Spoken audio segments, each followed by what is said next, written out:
Scan for Sovi and straight A's only. Let's go! Electrical conductivity data reveals how many ions are present in a solution. We will quickly analyze these two monoprotic acids to find our correct answer.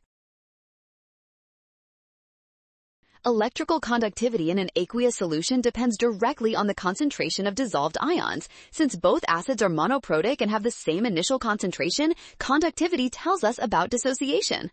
For these 0.10 molar monoprotic acids, a higher conductivity measurement means the acid has dissociated more into ions. This higher ion concentration is a sign of strength. Since the acid dissociation constant determines the extent of dissociation, we can identify which acid has the larger Ka value. Option A is correct. Well done! Scan the code. You can learn better with Sovi. Avoid a rush and watch signs. Trust given data and check steps.